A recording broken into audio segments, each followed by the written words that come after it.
Jadi nadhiran lil bashar itu ada dua pemahaman. Pemahaman yang pertama, bashar itu maknanya manusia. Jadi nadhiran lil bashar, peringatan bagi manusia. Yang kedua, bashar itu basyrah, itu kulit. Artinya hati-hati dengan kulit nanti kata Allah Subhanahu wa taala. Sekarang kita lanjut ayat 37. A'udzu billahi minasyaitonir rajim. Bismillahirrahmanirrahim. Liman syaa'a minkum ay yataqaddama aw yata'akhkhar. Ya. Coba dibaca terjemahannya. Yaitu bagi siapa yang antara kamu yang ingin maju atau mundur. Yang paham maksudnya. Siapa di antara kamu yang ingin maju atau mundur? Maju dulu. Apakah masuk ke neraka atau mundur dari neraka? Jadi masuk ke neraka itu senang tidak senang. Seorang itu ketika berada di depan neraka itu apa namanya? Apa istilah dalam surah dalam Al-Quran itu mereka duduk dengan lututnya, duduk dengan lutut. Jadi tinggal diangkat saja, ditarik saja dan dia masuk ke dalam neraka. Jadi kalau di dalam surah Al-Isra Allah Subhanahu wa taala berfirman begini. Fa akhadhatuhum rajfah fa asbahu fi darihim jahilin. Ini jahilin qaula jahannam jithiyah. Ya, ketika di depan neraka itu mereka duduknya dengan lutut. Jadi artinya tinggal ditarik saja, senang atau tidak senang. Bagaimana kita memahami terjemahan? Barang siapa ingin maju, ingin akrek, apa maksudnya? Tidak ada hubungannya sedikit pun dengan masuk ke neraka dan akrek dari neraka. Tidak ada. Jadi sekarang kita pegang-pegang. Ya, kita pegang. Ini ada 3 perkara. Liman syaa'a minkum. Ini ada 2 pemahaman. Barang siapa yang dikehendaki oleh Allah. Ya, ini barang siapa dikehendaki oleh Allah. Satu. Pemahaman kedua.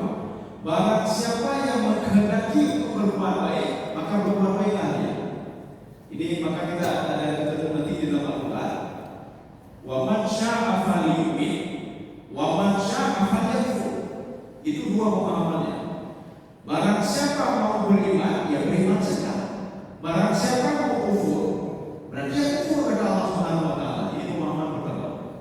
Pemahaman kedua, fa man syaa'a falyu'min, maksudnya apa? Wa man syaa'a Allah. Barang siapa yang dikehendaki oleh Allah maka dia beriman. Barang siapa yang dikehendaki oleh Allah kafir maka dia akan kafir. Bagaimana pemahaman yang kedua ini? Apakah Allah memaksa seseorang untuk bisa kafir? Apakah seseorang dipaksa oleh Allah untuk beriman? Tidak. Kenapa Allah Subhanahu wa taala memberikan petunjuk kepada seseorang? Karena dia minta petunjuk.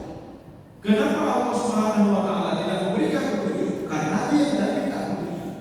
Ya, jadi maksud faman syaa'a falyu'min yang kedua tadi, barang siapa dikehendaki oleh Allah maka dia beriman. Maksudnya dia ingin petunjuk maka diberikan petunjuk oleh Allah. Dan yang kedua, wa man syaa'a falyakfur, karena dia tidak suka petunjuk, dia suka kekafiran, maka Allah berikan kufur kepada dia. Mana dalilnya? Di dalam apa namanya hadis qudsi ketika Allah Subhanahu wa taala berfirman begini. Ya ibadi kullukum dhalun illa man hadaytu fastahduni ahdi.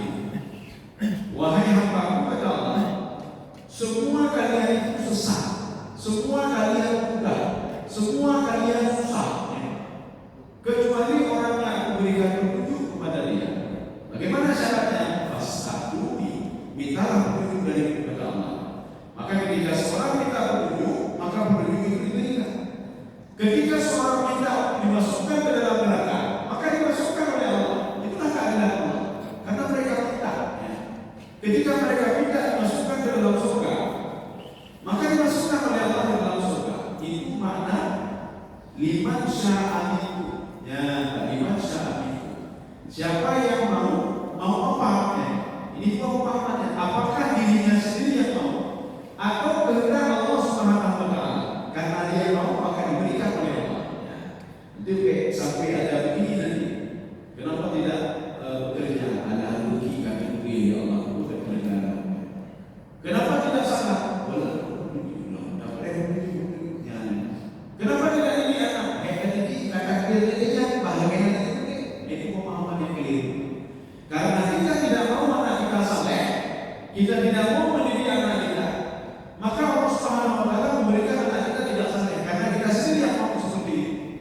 Ketika kita berusaha supaya anak kita menjadi anak baik-baik dan kita berdoa kepada Allah, karena ada kakek maka bingung ya Allah Subhanahu wa taala. Karena seorang ingin masuk ke dalam surga, ini ada dalilnya dalam Al-Quran.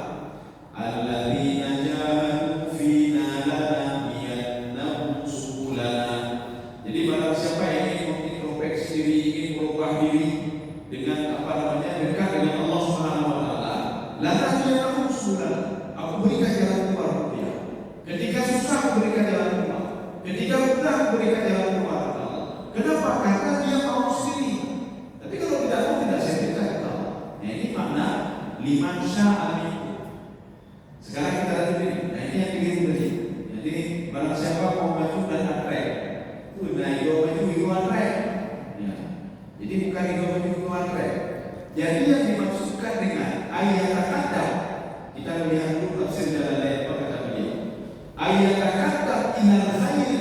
Ya, barang siapa mau kebaikan, saya berikan kebaikan itu. Ya, ini maksudnya.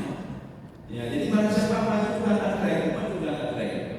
Jadi barang siapa yang mau kebaikan, maka akan dipermudah oleh Allah Subhanahu wa taala kebaikan.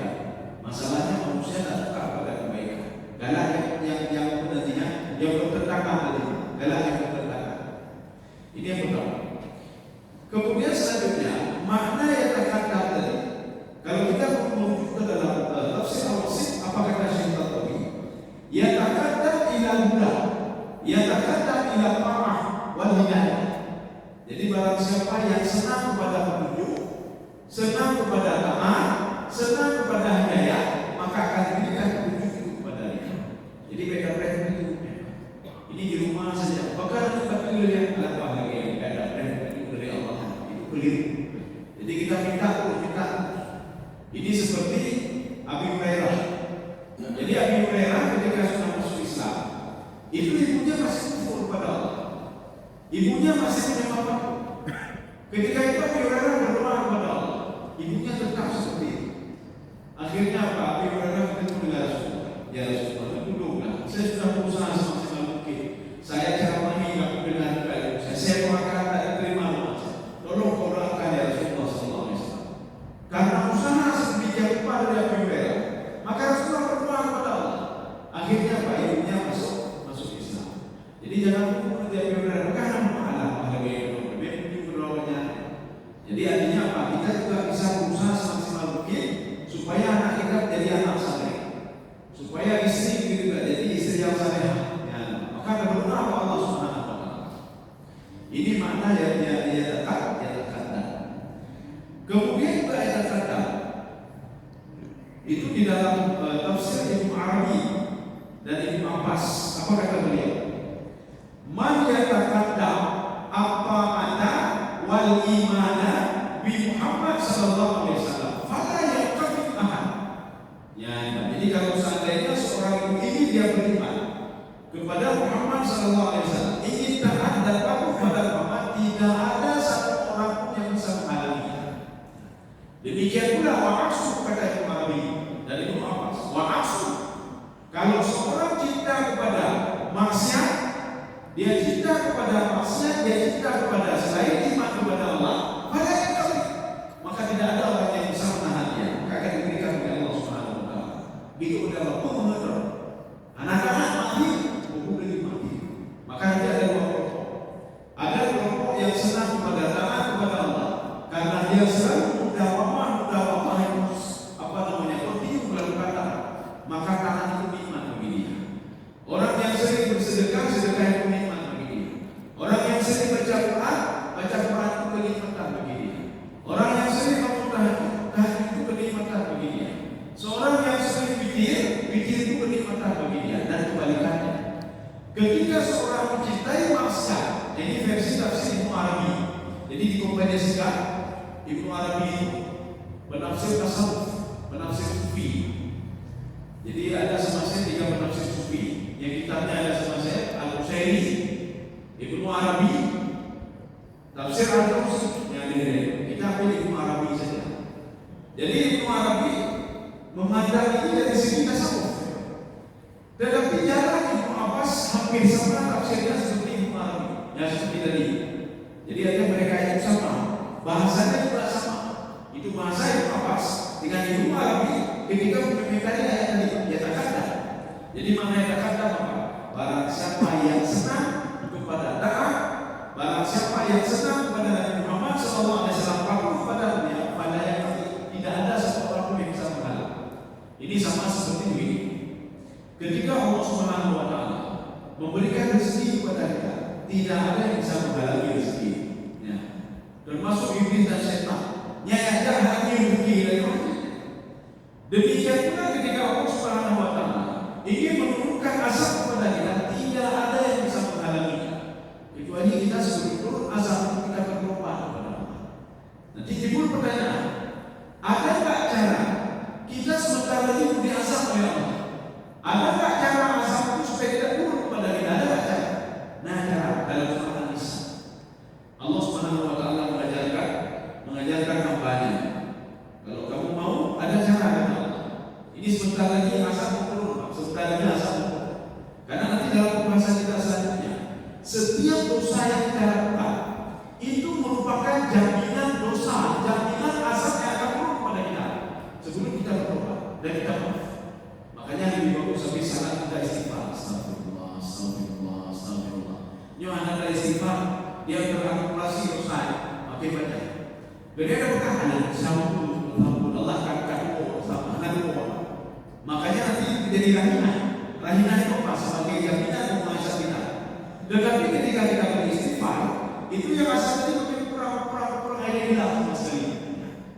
Di dalam surah An-Nisa, Allah Subhanahu wa Ta'ala berfirman begini, "Ma yaf'alullahu bi'adabikum in syakartum wa amantum." Ya, dari masyarakat. Ini sebentar lagi bumi azab, satu kampung itu mau diazab oleh Allah. Bagaimana syarat supaya azab tidak turun beriman dan tidak turun pada kampung itu? Lakukan pahala Allah. Ma yaf'alullahu bi'adabikum in syakartum. Ketika kalian tahu diri kalian itu salah dan kalian tidak mampu beristighfar kepada Allah sebelum azab itu turun kepada Allah, saya maaf. Tapi satu lagi Allah dua cara. Syakar wa amal, dan kalian beriman kepada Allah. Kalau nanti sebentar lagi yang menurunkan azab adalah yang menciptakan manusia itu sendiri, itu Allah Subhanahu wa Ta'ala. Kalau dua ini ada, azab tidak jadi yang menurunkan. Tapi kalau azab itu sudah diturunkan, ya anak muda dari rumah lain, anak muda dari rumah lain. Azab itu setelah turun, ya sudah dimaki saja. Kalau ada orang buat maksiat, azab itu bisa dengan mahal. Ini dalam kajian tasawuf. Jadi apa namanya? Imam Al-Ghazali mengatakan azab itu bisa dua model. Yang pertama model lahir. Lahir itu mengasap tubuh. Lagi utah apa namanya sakit, asap tubuh, kecelakaan dan lain sebagainya. Itu asap tubuh. Atau penyakit, asap tubuh. Atau asap mati. Ya asap mati bagaimana? Gantung di Allah gede utah. Tapi utahnya. Maka ketika susah itu, tidak ada cara lain. Kita minta maaf kepada Allah Subhanahu wa Ta'ala. Dan asap yang kita nikmati, kita apa tadi dapat sama kita nikmati saja, cuma kita minta maaf dan beristighfar kepada Allah Subhanahu wa Ta'ala. Ya sudah. Kaum muslimin sedang jamaah yang dirahmati Allah. Jadi sudah kita lihat dari 3 penafsir. Jadi artinya ayat kata itu bilal khairi atau bilal jannah, membuat kebaikan-kebaikan ingin masuk ke dalam surga. Itu bagaimana caranya? Ya dunia. Ya ini cerita dunia. Jadi sebelumnya kan cerita neraka. Allah Subhanahu wa Ta'ala mewanti-wanti kita, hati-hati dari masa, hati-hati dengan ilmu ya. Ya, hati-hati dengan ilmu. Jaga ilmu. Walaupun dah pakai skincare pokok ya. Ujung itu bukan di neraka, betul dia. Ya. Jadi ada apa? Hati-hati dari masa. Maka supaya tidak kena itu, supaya tidak diazab oleh Allah, 5 ayat kata. Ini ceritanya kan masa depan. Tetapi hukumannya bukan masa depan ya, ada apa dulu di dunia, kenapa tidak berbuat kebaikan? Maka buat kebaikanlah di dunia, buat kebaikanlah ketika masih hidup. Jadi ketika masih hidup buatlah kebaikan. Kebaikan itu banyak, bukan salah saja, bukan puasa saja, banyak sekali kebaikan. Bahkan di dalam amalul qulub. Kaful qalbi anil maksiyati minal ibadat. Menghalangi hati ini berbuat maksiat itu ibadah paling dasar. Ibadah paling dasar. Kita ingin buat maksiat sebentar lagi, tetapi kita menjaga hati ini supaya kita mati kemahul. Kita menahan hati ini untuk tidak berbuat maksiat, kamu memang pahala. Sudah dapat pahala. Jadi bukan berarti pahala itu lakukan salat saja, memang itu kewajiban. Puasa saja, ibadah sunnah tidak. Menahan hati untuk tidak berbuat maksiat itu merupakan a'la ibadat, ibadat paling tinggi. Kenapa? Karena kita ingin ikhlas juga akan tidak jadi seperti orang yang tidak jadi. Kita berpindah dari tempat itu. Kita menahan diri tidak riba itu perbuatan ibadah qalbiyah, ibadah qalbi. Salah satunya apa itu tadi? Kaful qalbi. Kita menahan hati ini tidak berbuat maksiat. Kaum muslimin sedang memahami dalam Allah. Itu makna ayat kata. Jadi ayat kata beriman, kalau mau beriman, mau taat, mau salat, mau puasa, mau tahajud itu dia. Ya, itu makna kata. Jadi kata itu dia ingin supaya nanti dapat hasil di alam barzakh, dapat hasil di padang mahsyar, dapat hasil nanti ketika hisab, dapat hasil ketika di surga, maka beribadah kepadanya. Beruntung kita ini Al-Quran diberikan kepada umat Nabi Muhammad SAW. Beruntung kita. Kenapa? Imam Syarawi mengatakan begini, wala najidu fit Taurati wa Talmud akhbara yaumil qiyamah. Kami sedang meneliti, kata Syekh Imam Syarawi. Imam Syarawi seorang ulama Azhar, ulama Kiai. Jadi beliau banyak sekali bukan tafsir saja. Jadi kata beliau apa? Setelah kami teliti, beliau seorang penafsir. Setelah kami teliti, itu di dalam Taurat, di dalam Talmud, apalagi di dalam Injil, tidak ada berita secara rinci yang menceritakan bagaimana kalau kita mati nanti bagaimana.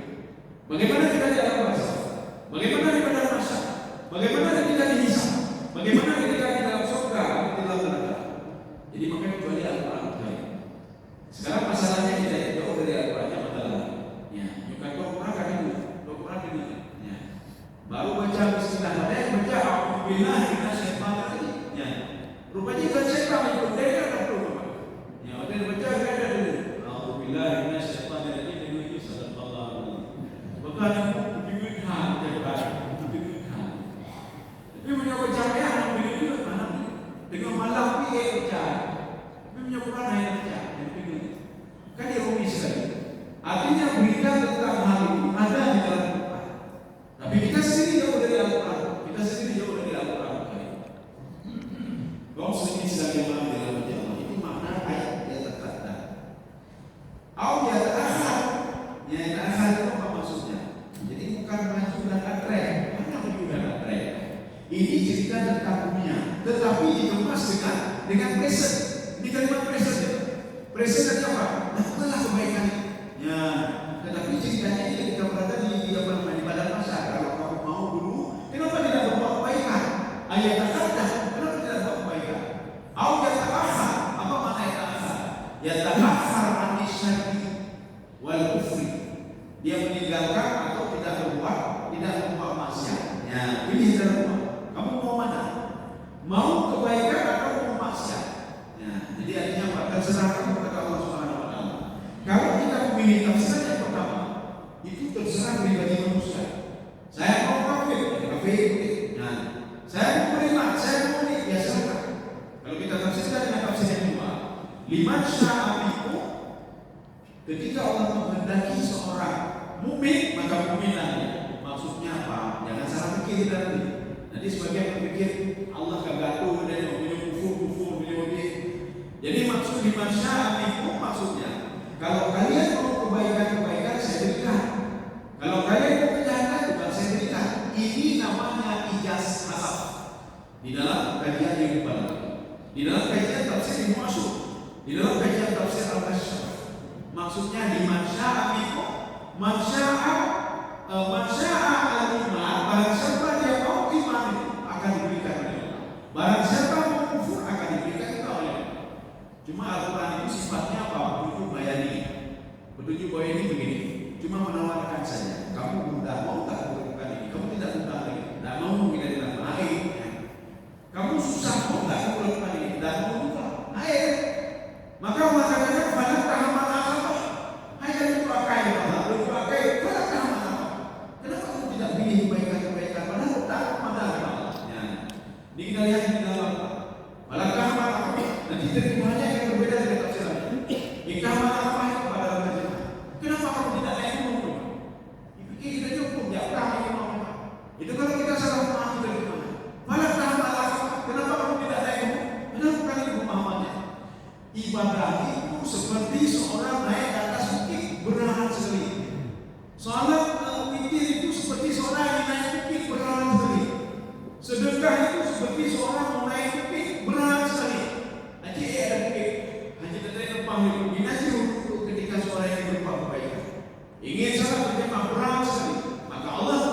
berbuat kebaikan itu ada pada dirimu, kata Allah Subhanahu wa taala.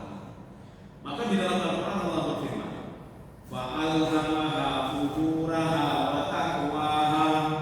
Setiap pribadi itu, kata Allah, saya berikan kecenderungan berbuat baik dan kecenderungan berbuat jahat. Tergantung manusia mau pakai yang mana. Dua-dua akan hidupnya. Nah, jadi artinya apa kecenderungan kejahatan?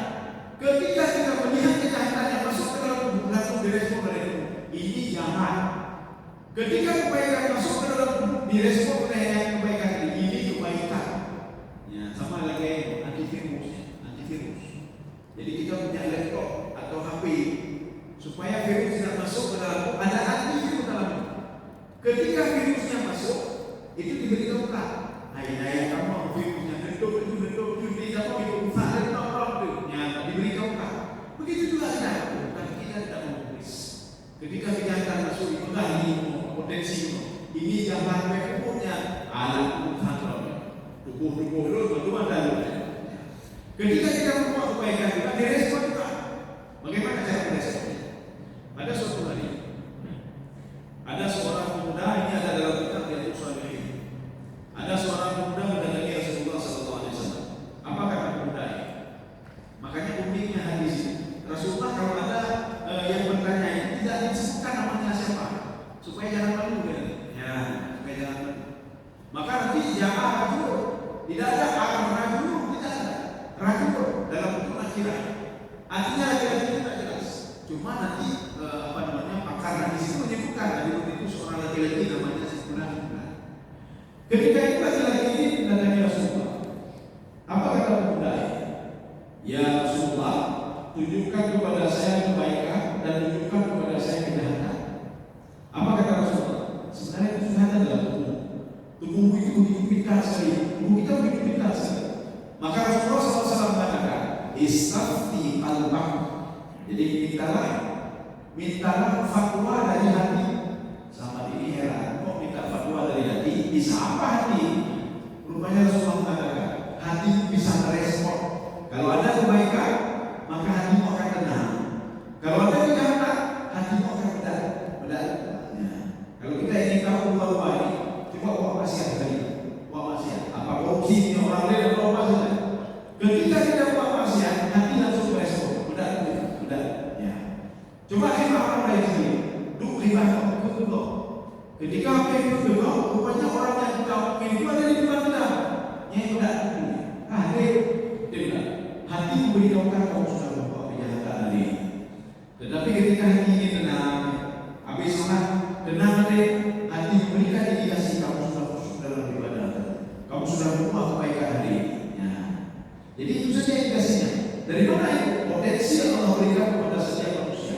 Bukan orang beriman saja. Siapapun dia. Fa'alhamaha fujuraha wa taqwaha. Semua manusia. Maka orang yang tidak salah tahu dia ini kejahatan itu bukan. Anak dia tidak tahu Allah yang orang salah. Tahu tak salah yang wajib? Tahu. Apa hukumnya wajib? Yang meninggalkan salah kufur. Doa dan doa. Itu ya. Tahu dia meninggalkan salah itu kafir dia tahu. Sehingga Rasulullah mengatakan yang membedakan orang mukmin dengan orang kafir itu adalah as-salah. Itu tahu dia. Ya.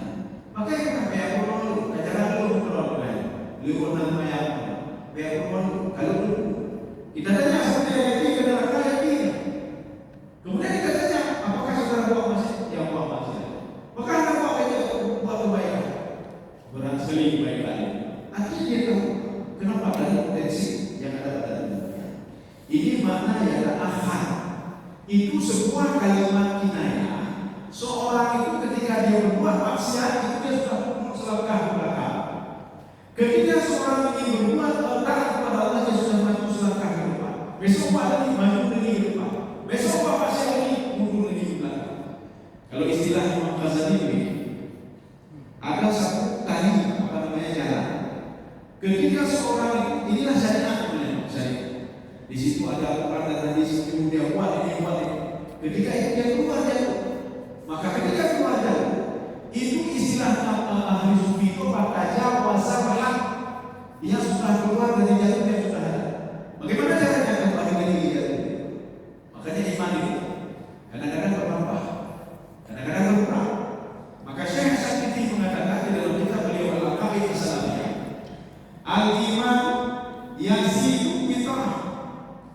iman seorang itu akan bertambah dengan dia taat kepada Allah. Makanya seorang kalau sudah taat itu dia tenang sekali.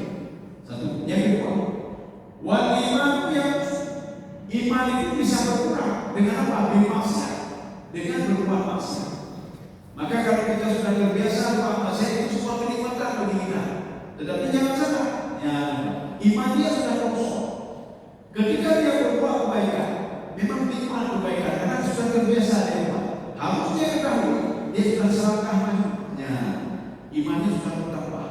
Maka inilah kalimat tadi. Ya terkadang artinya maju selangkah itu makna positif. Termasuk di situ apa? Dia berbuat kebaikan, dia berzikir, dia minta maaf kepada Allah, dia berkorban, itu ada kata. Jadi bukan maju atrek, juga maju gatrek, juga maju gatrek. Ya, jadi jangan salah paham. Ya ada akad maknanya apa? Dia tidak cinta kepada kebaikan, dia berbuat maksiat. Maka selama sini dengan kitabnya Syekh Syafi'i yang kusuk, iman itu menurut dengan berbuat maksiat. Kaum muslimin sedang yang dilakukan Allah Subhanahu wa taala. Perhatikan Nabi Adam alaihissalam. Maksiat apa yang Nabi Adam lakukan? Nabi Adam berkecukupan dan Nabi Adam akan diterima Allah. Maksiat dia cuma satu. Allah mengatakan bala takraba hadhihi syajarata fatakuna minal zalimin. Kamu dan istri yang mendekati kepada dunia. Lagi kita bukan Allah. Nyu hari berdoa, nyu akan berdoa. Apa yang ada katanya? Berdoa dua ada. Berapa maksiat yang kita lakukan? Nabi Adam cuma satu. Nabi Adam cuma satu mendekati pohon itu dan beliau mengambil buah undi.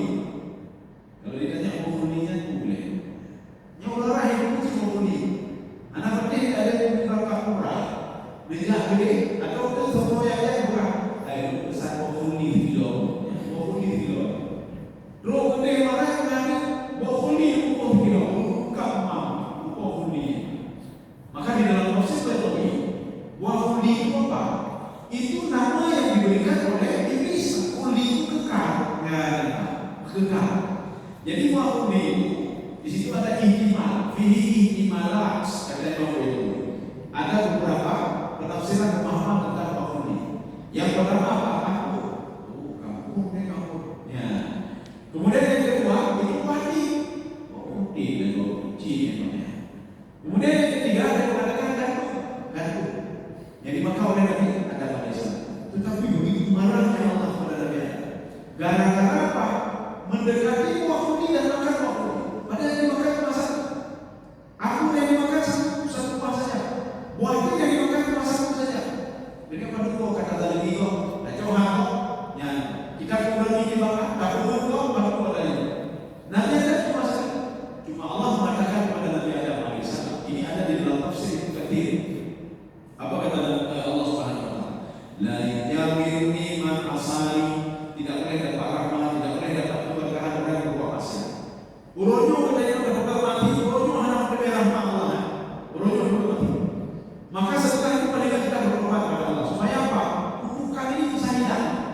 Kutukan laknat ini bisa hilang. Setiap orang berbuat maksiat, laknat itu terus mengikuti dia. Makanya hampir sama kali kita berdoa sebentar. Astagfirullah. Nasib istighfar Allah. Atau bagaimana? Astagfirullah. Ini udah kali 5 sudah 15 kali. Lumayan ya, nanti astagfirullahaladzim gitu ya. Lumayan juga baik dipakai. Kalau saya dipakai. Jadi artinya apa? Begitu mudahnya kita minta maaf kepada Allah, tapi kita tidak tahu. Begitu mudah. Kaum muslimin dan jemaah dalam Allah. Ketika itu Allah mengatakan kepada Nabi Adam, la yujawiru bi man asani. Tidak boleh dapat rahmat orang yang berbuat maksiat. Maka orang yang korupsi itu rahmat Allah jauh dari dia. Orang yang berbuat maksiat rahmat Allah jauh dari dia. Urut yang bertujuan adalah rahmat Allah jauh daripada dia. Dia obatnya. Kemudian orang berbuat maksiat apapun maksiat itu, apakah maksiat hati, riba dok, kegedok, upan dok, dengki gedoknya dan mengharap dia akan dapat rahmat Allah Subhanahu wa taala. Maka Allah mengatakan kepada Nabi Adam, kalau seandainya semua penduduk bumi itu seperti kamu, dia berbuat maksiat, akan saya ambil mereka, saya letakkan satu tempat orang-orang yang berbuat maksiat.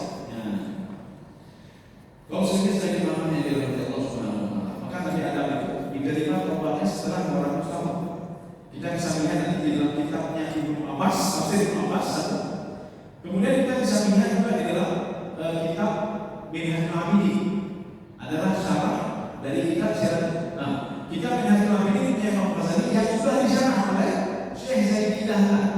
Ya, Syiar Talibi pada ini. Nah, di situ juga diungkapkan Nabi Adam fabaka bi'atai amin hatta ubilah Allah.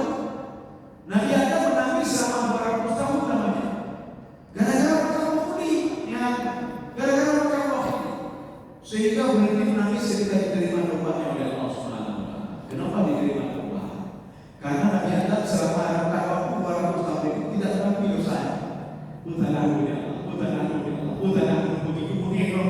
Yang saya makan cuma satu buah dunia, satu apel yang saya makan, satu pagi yang saya makan. Kenapa begitu marah kau kepada saya? Kalau seperti itu, maka seumur hidup kita akan pernah diterima taubat kita oleh Allah. Maka Nabi Adam alaihissalam karena terus menangis selama 200 tahun. Allah tanya kepada Nabi Adam. Akhirnya Allah mengatakan kepada malaikat Jibril, sekarang kamu turun kasih tahu kepada Adam, kenapa taubatnya tidak saya terima selama 200 tahun katanya. Kasih tahu cuma dia. Dikasih tahu dah. Rupanya setelah itu apa? Fatalaqa Adam min Rabbihi kalimatin fataba alaihi. Rupanya malaikat Jibril, saya juga dengan dia. Akhirnya diajarkan caranya supaya taubatmu diterima. Kamu baca doa ini. Fatalaqa Adam min Rabbihi kalimatin fataba. Fataba alaihi. Ketika kamu baca doa ini, itu fa itu namanya fataqi. Ketika dibaca oleh Nabi Adam, langsung diterima, dimaafkan taubatnya oleh Allah Subhanahu wa taala. Dimaafkan dosanya. Karena isi doa itu adalah pengakuan dosa. Selama ini Nabi Adam kan tidak tahu dosa.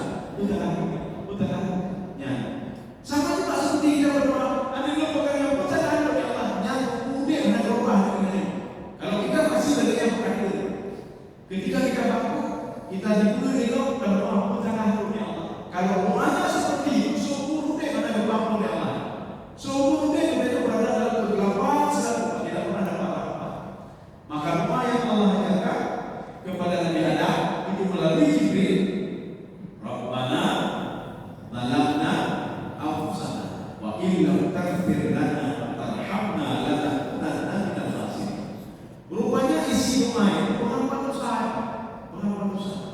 Maka Nabi Adam ketika baca Rabbana zalamna, ya Allah minum tadi itu pengakuan dosa namanya. Maka ketika anak kita itu tidak patuh dan taat, kita berdoa kepada Allah, insya Allah yang kita terima. Tapi kalau kita berdoa, kenapa anak saya begitu? Apa salah saya ya Allah? Tubuh dia benar jalan keluar. Ketika kita berdoa sana itu jangan kita doa. Urung kita lebih kita doa. Ketika kita misalnya kita bangun dengan malam, kita berdoa kepada apa salah saya ya Allah? Tubuh dia tetap begitu. Ya, seperti dari atas ini. Jadi paling tidak baca Al-Quran ya. Atau paling minimal kita baca doa Nabi Yunus yang dalam melahirkan. Jadi doa Nabi la ilaha illa anta subhanaka inni kuntu minadh dhalimin. Tidak ada umat selain Engkau ya Allah. Lu balik. Dijawab oleh Allah dalam surah ini. Surah Yunus juga. Kalau bukan gara-gara kamu mengakui dosamu, la labitha fi batnihi ila yaumil qiyamah. Kamu akan berada sampai hari kiamat dalam perut ikan. Menyuruh kita tidak mengakui dosa kita. Kemudian jadi itu perlu menilai juga. Selama 60 tahun itu kamu dalam kegelapan selalu. Anda jalan keluar. Telah terjadi itu. Jadi makanya gunakanlah doa ini. La ilaha illa anta. Paling tidak di dalam doanya tidak baca. Tapi yang kita pahami maknanya. Baca-baca la ilaha illa anta. Doa dengan itu kita pun baca. Oh, baca. Tetapi kalau kita pahami yang kita baca, itu emosional kita muncul. Ya, emosional muncul. Maka seorang kadang-kadang sedang berdoa itu kita. Ya. Ketika anak-anak sudah dididik sedemikian rupa, tapi anak terlihat. Berdoa kepada Allah. Mungkin pendidikannya untuk tanah. Itu jalan keluar. Itu jalan keluar ya Allah SWT. Allah itu la yukhlifu. Allah tidak pernah mengingkari janjinya. Kalau betul-betul kita lakukan, mana buktinya? Fataba alaihi itu fa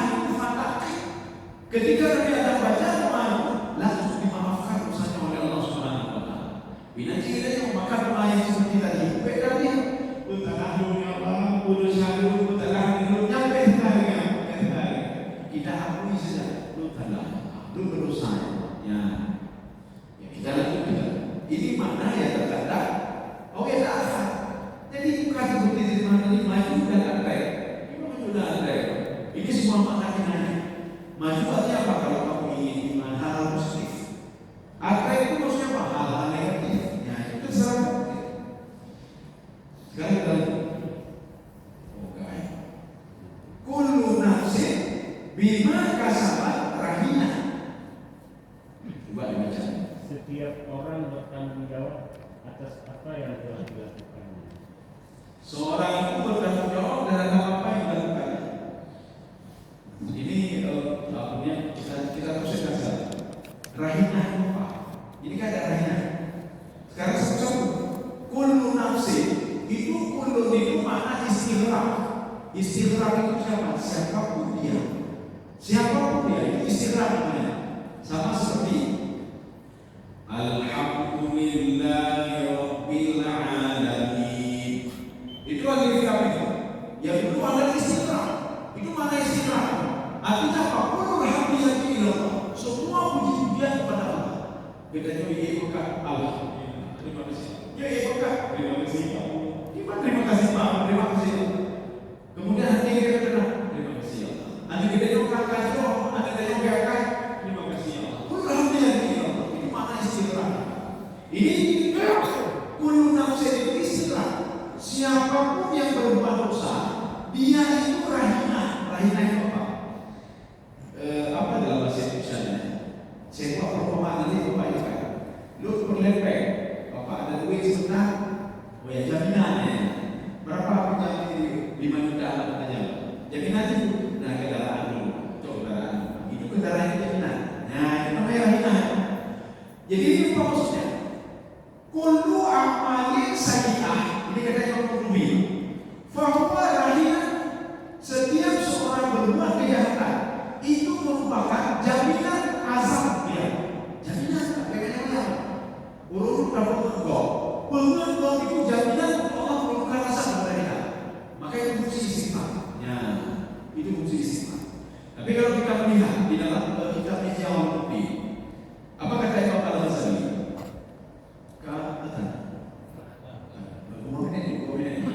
Apa kata Imam Ghazali? Limadha nahnu bihajatin ila dzikr. Kenapa kita butuh kepada zikir? Astagfirullah, subhanallah, alhamdulillah, nyatunya untuk memancing hati jiwa, memancing roh. Yang dulu roh itu beriman kepada Allah, wateka kemana untuk kalian tak lagi. Maka istighfar untuk memancing roh tadi. Maka sebagai orang yang berdoa, dia istighfar. Yang kedua, maka rohnya itu kembali kepada asalnya dulu. Umatnya dulu dengan Allah, dengan Allah. Itu bukan fungsi istighfar. Ya, itu fungsi istighfar. Makanya kullu nafsin bima kasabat rahina. Itu makna rahina itu tadi. Jadi kalau dalam istilah Imam Syafi'i, istaujaba anhul azab. Yang mewajibkan azab kepada kita maksiat yang kita lakukan itu. Contoh, kita tidak sadar, orang kita ibadah, anda sadar ya? Azab untuk kita itu jaminan kita. Kita riba orang itu jaminan Allah untuk mengazab kita. Nah, begitu kan? Menjadi kita. Jaminan apa? Jaminan jaminannya kendaraan. Ini begitu juga. Ini saya bawa aset kaji, akhirnya jaminan turun azab. Makanya supaya azab tidak turun, beristighfarlah terus kepada Allah, minta maaflah kepada Allah. Terus Allah dan wala itu sedang berdiri, sedang apa? Sedang wala itu atau sedang tidur, sedang istighfar. Makanya ada doa itu, ada doa tidur sebelum tidur begitu. Maka Rasulullah SAW itu di dalam kitab Riyadhus Shalihin itu diungkapkan begini. Rasulullah SAW beliau itu sebelum tidur senang membaca dua surah. Yang pertama surah Sajadah, yang kedua surah Mulk. Ya Sajadah dulu. Mahir percaya, anak supaya bakal berdua Biasanya dulu kayak apa begitu lah. Jadi aja baca itu ada kata beliau punya baca ada itu mana tidak baca Quran ini. Dibuka Quran ada kedua belum baca macam dalam betul. Ya jadi artinya apa? Ini kebiasaan Rasulullah SAW baca Quran dan baca. Qul huwallahu ahad, qul a'udzu birabbil falaq, qul a'udzu birabbin nas. Wahai yang kita baca Quran itu punya Rasulullah. Allahumma bismika amutu wa ahya. Itu dalam kita yang sahih Rasulullah baca. Kalau kita baca kan begini, bismika Allahumma ahya, bismika dengan namamu saya hidup, dengan namamu saya mati. Karena namamu saya mati dilakukan ahya. Demi namamu saya hidup ya Allah, dan demi namamu saya mati. Karena Rasulullah cinta kepada mati. Apa kata Rasulullah? Allahumma bismika amutu wa ahya. Ya Allah, dengan namamu saya sebentar lagi hidup, saya mati ya Allah. Dan dengan namamu nanti saya akan berbaktikan kepada dia. Yang ketika begini, Alhamdulillahilladzi ahyana ba'da ma amatana wa ilaihi nusyur.